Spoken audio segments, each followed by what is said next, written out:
Сәлеметсіздер ме, құрметті оқушылар? Сіздермен бүгін өтетін тақырыбымыз Абай шығармаларындағы шығыстық сарындар.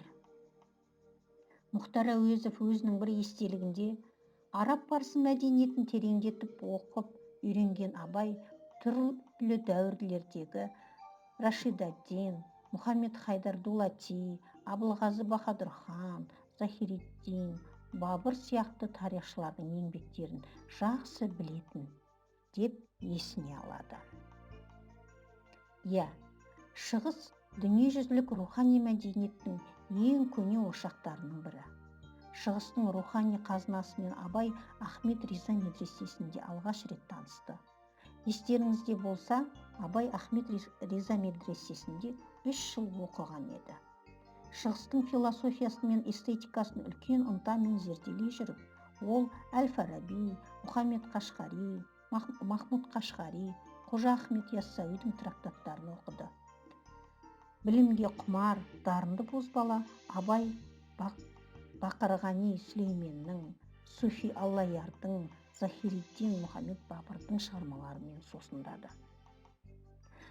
Шығыс классиктерінің Абайға жасаған ықпалы оның бір қатар туындыларынан анық байқалып тұрады. Мәселен, бозбала шағында шығарған Жүзі Раушан, Көзі Гаухар, Физули Шамси Сайхали, Әліпби деген өлеңдерінде осы байқалады.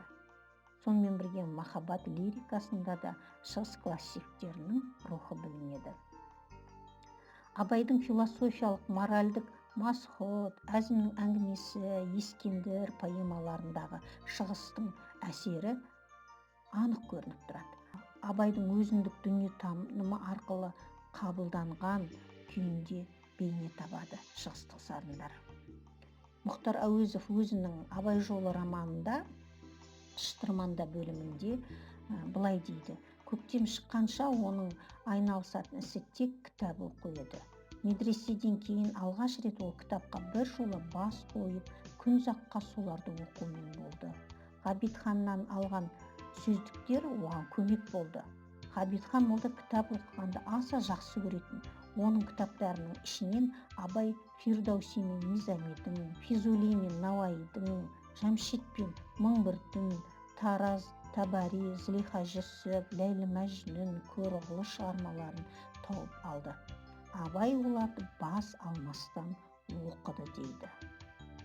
Ал Кәкітай Ысқақов болса, Петербургте 1909 жылы жарық көрген Абайдың алғашқы шығармалар жинағында былай дейді, соған алғы сөз жазғанда: қырдағы арабша, яғни арабша, парсыша Абайдан артық білетін ешкім болмады. Соның арқасында өзінің бос уақытын осы тілдерде жазылған бұрынғының ғұлама оқымыстыларының кітаптары мен атақты ақындарының өлең дастандарын, ескілікті аңыздарын бас алмай оқыды. Әсіресе ақындарына қатты қызығып, соларға еліктеп өлеңдерді шығарды дейді. Шығыс поэзиясында орта ғасырларда қалыптасқан нәзира дәстүрі болды. Нәзира дегеніміз араб тілінен аударғанда жауап, ұқсату мағынасын білдіреді. Яғни нәзирагөйлік дегеніміз бір ақын жырлаған тақырыпты кейін басқа ақын қайта жырлау, немесе алғашқы шығармаға екіншісінің жауап түрінде шығарма жазуы. Сондай нәзира үлгісіндегі шығармалардың бірі Ескендір Александр Македонский туралы шығармалар еді. Шығыс классиктерінің ішінде Александр Македонскийді жырламаған шайыр кемде-кем. Олардың барлығы да көбісі Александрдың батыс шығыс әлеміне жасаған жорықтарын мол қамтып, кең суреттеулермен қатар оның іс-амалдарын шенемей, оның іс-әрекетін шенемей, сынамай, оны әділдік үшін күресуші, ұнамды образ, данышпан, философ, мемлекет қайраткері етіп көрсететін ол шығармалар. Фирдауси Шахнаманы ирандарды арабтар жаулап алғаннан бірнеше ғасыр кейін жазды. егер Фирдауси өзінің ұлы туындысы Шахнама арқылы өз халқының патриоттық ой сезімдерін оятқысы келсе, Александр бейнесі арқылы. Ал Низами болса, Александрға тарихи жағынан емес, әдеби образ жағынан келді. Оның ерлік жорықтарын поэмасына негіз етіп алды. Ал Александрды халықтың мұңын жоқтайтын қоғам қайраткері бейнесінде жасады. Низами Александрды әрі әділ, әрі философ етіп көрсетті. Енді ал Наваи болса, елді басқаратын адамдар әділ болса екен, халықтың қамын ойлайтын азаматтар болса екен деген арманын осы македонский бейнесі арқылы берді. Ол өзінің Хамсе деген шығармасында бөлімді Александр Македонскийге арнап, оны Саади Искандари деп атады. Яғни Александр Македонскийді әділ басқарушы етіп көрсеткісі келді. Ал енді Абай болса, олардан ерекше болды.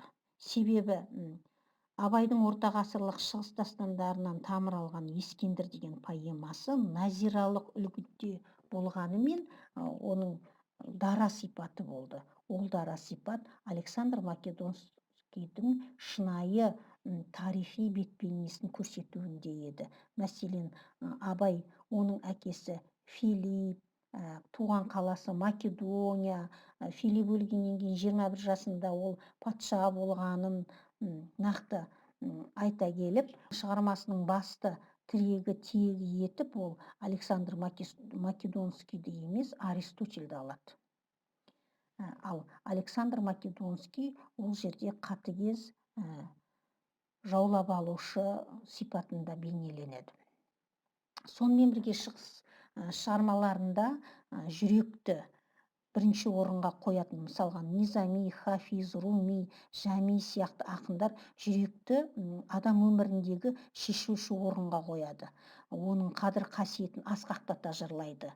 Абайда да мұндай кездеседі. Мәселен, жүрегім ойбай соқпенді, жүректе қайрат болмаса, жүрегім менің қырық жамау деген өлеңдері әуелде бір суық мұз ақыл үш-ақ нәрсе адамның қасиеті, ыстық қайрат, нұрлы ақыл, жылы жүрек деп жырлай келіп, толық адам концепциясын жасайды.